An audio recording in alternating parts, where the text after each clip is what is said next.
What's going on, guys? It's Monkey Fantastic here and welcome back to another video. And today's video is slightly different to what I normally upload because today's video I've spent a week preparing and putting together, as I've been watching lots of pros that are qualifying for the FIFA 22 World Cup and looking at their tactics specifically to see what they're doing compared to what average players are doing, to see whether it's a competitive advantage or not. And the answer is yes, of course. I've been able to see they use two formations, what I have in the defensive and attacking formation choices, the 3-5-2 and the 4-3-2-1. Now, from what I've seen, there's no real variation from these two formations, and there's no real variation in instructions and tactics between them, between about 20 odd different streamers and pros. So I put them together, I brought them into one video. I'm going to show you both of them at once so you can see what the pros are doing compared to what you're doing, compared to what I'm doing. And yeah, hopefully it'll give you an insight, and if you want, you can use the tactics and try and become a pro, which I'd heavily encourage, and I'd like to see anyone that's watching these videos turn pro. Going for the first formation, the 4-3-2-1 in the attacking, they can be in whatever slot you want. I've just put it here. Getting into the tactics, the defensive style in the 4-3-2-1, is balanced with a width of 42 and a depth of 72. From what I've been able to ask and get responses to, most pros use defensive style balanced because they want to use situational choice rather than have a set defense. So rather than pressure on heavy touch, they'll have it on balanced. So then if someone's playing a long ball or direct passing, as I'd always recommend, but if they're playing, say, a long ball, you don't want it on, say, drop back when you need pressure on heavy touch, for instance. I'm not saying that's what you need, I was just saying random tactics that they're situational, and to have it on balance means you can choose per situation. It just means you've got to do more of the input yourself rather than the team doing it for you. The width and depth of 72, the idea is that it's very narrow and very high line. Essentially, it's to stop them coming forward and getting shooting opportunities and getting into shooting positions.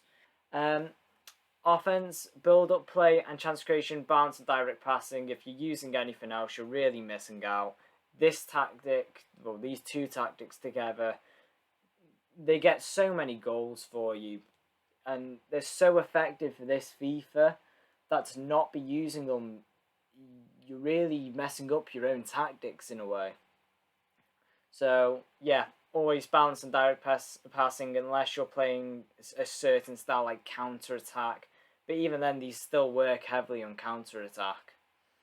The width is 33 on offense. The idea is that you have a load of class players squashed together in one area, so it's almost like a front five in a way.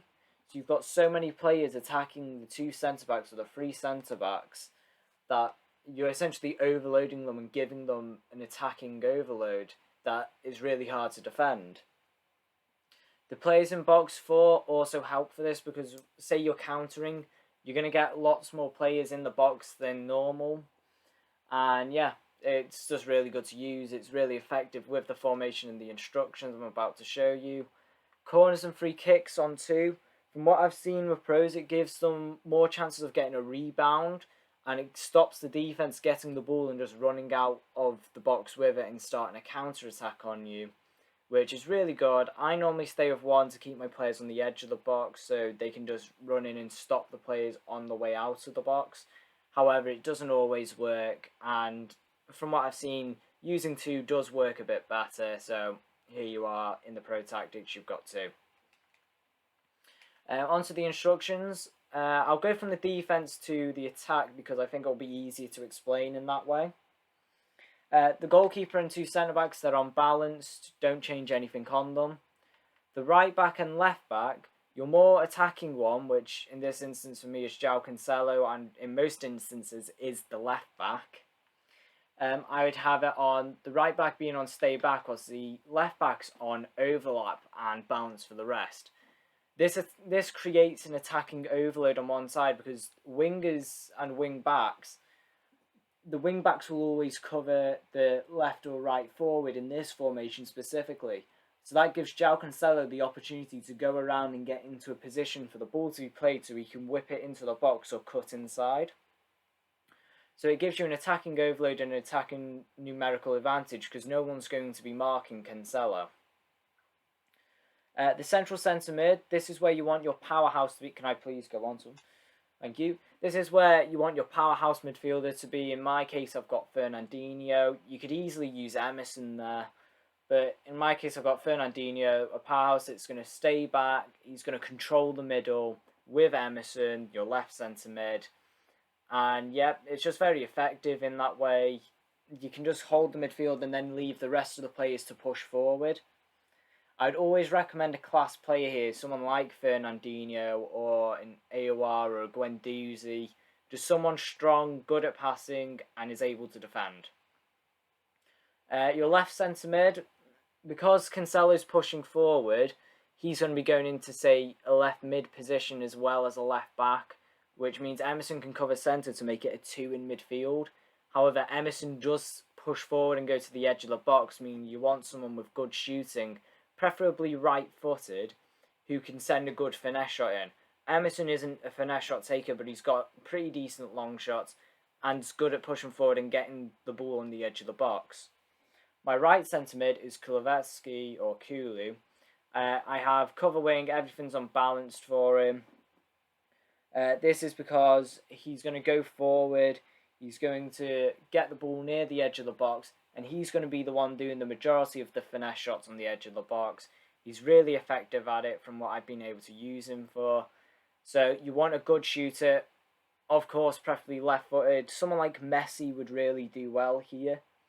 So if you're lucky enough to have any of the Messi cards, then I'd recommend playing him there if you use this formation. Your right forward, you want stay central. This is going to be continuing theme of all of the attackers of stay central.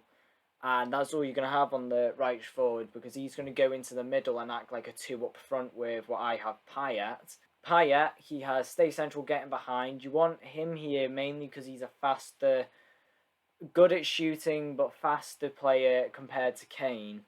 So he can get in behind and start making more runs and getting through on goal a lot more. Your left forward, you want to stay central and come back on defence. As I said before, Cancelo and Emerson, Cancelo will sometimes come up as a left mid. But when you want to go into the defence, Grealish is going to drop back into the left mid role whilst Cancelo drops back to the left back role. And it becomes a 4-4-2 in defence, which is extremely effective because then you've got 2 lines of 4 pushing against their line of, say, 3 if they're using the 4-3-3.